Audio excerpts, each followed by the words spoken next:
ক্ষুধাকে হাতিয়ার করে বর্বর আগ্রাসনে ইসরায়েল গাজায় অনাহার অপুষ্টিতে এ পর্যন্ত প্রাণ গেছে ৬৬ জন শিশুর।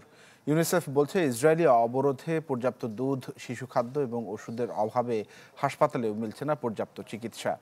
এদিকে উপত্যকাটিতে হামলা মাত্রা বাড়িয়েছে আইডিএফ। একদিনে আরও ৬০ জনকে হত্যা করেছে জায়নবাদী সেনারা, যার মধ্যে শুধু তুফাহ অঞ্চলে প্রাণ গেছে ২০ জন ফিলিস্তিনির।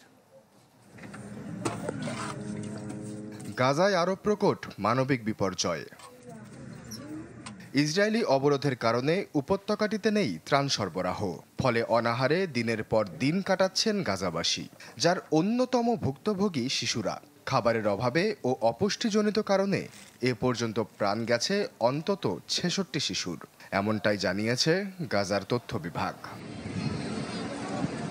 এই ভয়াবহ সংকটে সতর্ক বার্তা দিয়েছে ইউনিসেফও। জাতিসংঘের শিশু বিষয়ক সংস্থাটি বলছে, শুধু মে মাসেই ৬ মাস থেকে ৫ বছর বয়সী ৫,১১৯ শিশুকে হাসপাতালে ভর্তি করতে হয়েছে অপুষ্টিজনিত কারণে। এই সংখ্যা এপ্রিলের তুলনায় ৫০% বেশি, আর ফেব্রুয়ারির তুলনায় বেড়েছে ১.৫ গুণ। আমাদের কিছুই নেই, খাবার কিংবা বিশুদ্ধ পানি কিছুই মিলছে না। এই অবস্থায় কিভাবে বাঁচিয়ে রাখবো আমাদের সন্তানদের? এবছর প্রথম ৫ মাসেই অপুষ্টিজনিত কারণে হাসপাতালে ভর্তি হয়েছে ১৬,৭০০ শিশু। পর্যাপ্ত খাবার, পানি ও ওষুধের অভাবে হাসপাতালেও মিলছে না চিকিৎসা। এই শিশুদের জীবন বাঁচানো যেত যদি পর্যাপ্ত সুযোগ সুবিধা থাকতো। না খেতে পেরে বেশিরভাগ শিশুরই ওজন ভয়াবহ কম।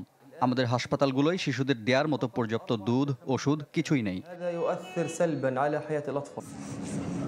শিশুদের বিরুদ্ধে ইচ্ছাকৃতভাবে ক্ষুধাকে অস্ত্র হিসেবে ব্যবহারের বর্বরতায় বিস্মিত মানবিক সংস্থাগুলো।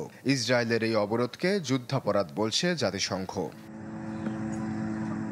খাদ্য সামগ্রীর জন্য ভিড় জমে যুক্তরাষ্ট্র সমর্থিত গাজা হিউম্যানিটারিয়ান ফাউন্ডেশন বা জিএইচএফ এর বিতরণ কেন্দ্রে, কিন্তু সেখানেও নেই নিরাপত্তা। গেল ১৯ মে থেকে শুরু হওয়া ত্রাণ কার্যক্রমে এখন পর্যন্ত ৫৫০ ফিলিস্তিনিকে হত্যা করেছে জায়নবাদী সেনারা। আশ্বাস চৌধুরী, চ্যানেল 24। এসএমসি ওটস এলো আরো উন্নত নতুন প্যাকে। জীবন বাঁচায়, জীবনকে এগিয়ে নিয়ে যায়।